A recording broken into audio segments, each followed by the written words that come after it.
Hello everyone, मी वैशाली स्वयंपाकघरमध्ये तुमचं सर्वांचं खूप खूप खूप मनापासून स्वागत आहे। आज वैशाली स्वयंपाकघरमध्ये मी तुमच्या बरोबर काळ्या वाटणातील शेवग्याची शेंगाची भाजी, तेही वाटण न वापरता आणि कोवळा हिरवा गार असा हरभरा मी इथे घेतलेला आहे, त्याची झटपट उसळ मी तुमच्या बरोबर शेअर करत आहे। चला तर मग बघूया, सर्वप्रथम आपण काळ्या वाटणातील वाटण न वापरता शेवग्याची शेंगाची भाजी कशी बनवायची। इथे मी पावशेर शेवग्याच्या शेंगा स्वच्छ पाण्याने धुवून एका चाळणीमध्ये निथळत ठेवलेल्या आहेत। एका टोपामध्ये आता मी इथे पाणी घेत आहे, त्यामध्ये थोडंसं मीठ इथे मी टाकून घेणार आहे। शेवग्याच्या शेंगा व्यवस्थित आपल्याला चिरून घ्यायच्या आहेत। या भाजीमध्ये मी कांदा, खोबरं, आलं, लसूण असं कुठलंही वाटण न वापरता झटपट तयार होणारी एक मी प्रकाशचा तयार वाटण म्हणून हा मसाला आहे, त्याची ही मी रेसिपी तुमच्या बरोबर आज शेअर करत आहे।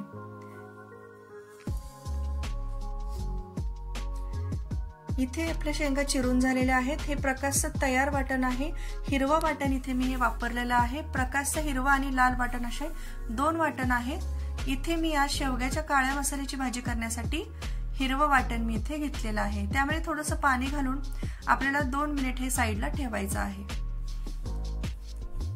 इथे मी गॅसची फ्लेम ऑन केलेली आहे, त्यावरती एक टोप ठेवलेला आहे, त्यामध्ये 1 पळी तेल मी इथे घालून घेतलेलं आहे। तेल तापल्यानंतर याच्यामध्ये मोहरीची फोडणी करायची आहे।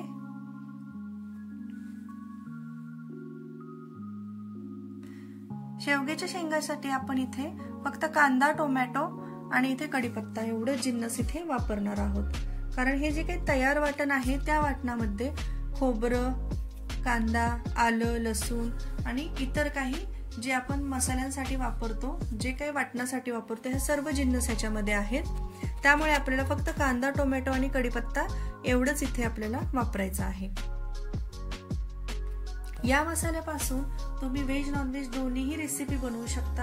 तुम्हाला वाटणातील कुठल्या व्हेज मधील भाज्या असतील तेही तुम्ही नक्की ट्राय करून बघा, किंवा नॉनव्हेज मध्ये चिकन करी किंवा अंडा करी अशाही तुम्ही इतर रेसिपी वाटणातील ह्या मसाल्यापासून तुम्ही तयार करू शकता। इथे मी हिरवा वाटण यामध्ये टाकून घेतलेला आहे। व्यवस्थित ते परतून झाल्यानंतर त्यामध्ये मी 2 चमचा घरचं काळं तिखट आणि थोडीशी हळद घातलेली आहे। झाकण ठेवून आता आपल्याला हा मसाला व्यवस्थित परतून घ्यायचा आहे। यामध्ये मी आता चिरून घेतलेल्या शेवग्याच्या शेंगा ऍड करणार आहे। शेंगा सुद्धा व्यवस्थित ह्या मसाल्यामध्ये परतून घेऊन थोडंसं मीठ टाकून आपल्याला ह्या झाकण ठेवून फ्राय करून घ्यायच्या आहेत।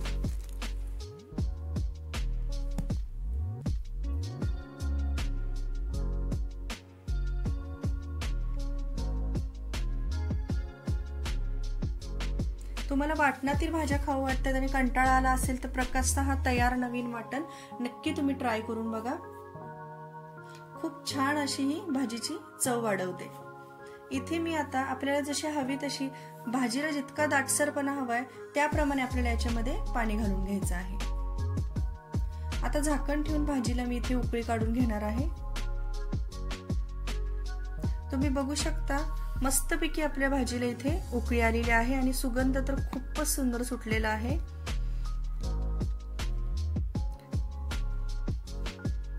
काळ्या वाटणातील शेवग्याच्या शेंगाची भाजी आपली इथे तयार झालेली आहे। तुम्ही बघू शकता इथे आपल्या शेंगा शिजलेल्या आहेत। सर्वांनी ही भाजी नक्की ट्राय करून बघा। आपली भाजी इथे मस्तपैकी इथे तयार झालेली आहे। इथे आता मी हिरवा गार असा कोवळा हरभरा घेतलेला आहे, याची आपल्याला झटपट अशी उसळ बघायची आहे। तुम्ही बघू शकता किती कोवळा असा हा हरभरा आहे। इथे कढईमध्ये मी तेल ऍड केलेलं आहे, अर्धी पळी इथे मी तेल घातलेलं आहे आणि हा हरभरा याच्यामध्ये मी ऍड केलेला आहे। व्यवस्थित आपल्याला हा परतून घ्यायचा आहे, थोडीशी मोठी फ्लेम ठेवायची आहे आणि तुम्ही एकदम चमच्याभर तेल टाकून नुसतं भाजून सुद्धा याच्यामध्ये मीठ टाकूनही हा हरभरा खाऊ शकता, पण मी इथे थोडीशी अशी उसळ या पद्धतीने मी इथे ही भाजी करणार आहे। कोवळा असा हिरवा गार हरभरा आपण तेलावरती व्यवस्थित परतून घ्यायचा आहे। त्यामध्ये हळद आणि लाल तिखट ऍड करायचं आहे। फ्लेम मोठीच ठेवायची आहे, व्यवस्थित तो भाजला गेला पाहिजे। चवीप्रमाणे याच्यामध्ये मीठ ऍड करायचं आहे।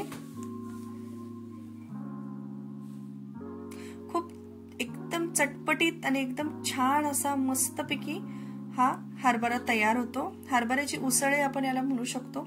यामध्ये मी चाट मसाला ऍड केलेला आहे।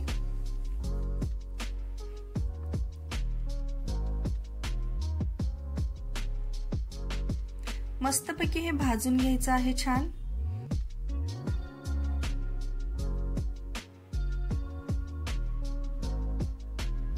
यामध्ये मी थोडंसं हिंग घातलेलं आहे आणि इथे मी अर्धा लिंबू पिळून घेतलेला आहे।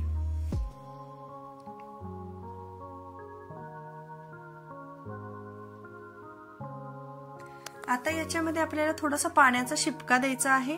अगदी थोडंसं असे 2 ते 3 चमचे पाणी असं ऍड करतो ना आपण, तसं याच्यामध्ये वरून आपल्याला ते टाकायचं आहे आणि झाकण ठेवून आपल्याला हा हरभरा व्यवस्थित शिजवून घ्यायचा आहे।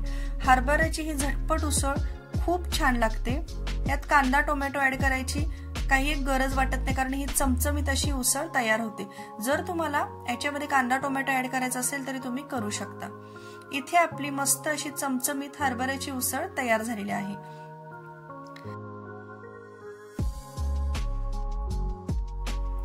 तुम्हाला आजची रेसिपी कशी वाटली नक्की कमेंट करून सांगा आणि रेसिपी आवडल्यास लाईक, शेअर आणि सबस्क्राईब करा।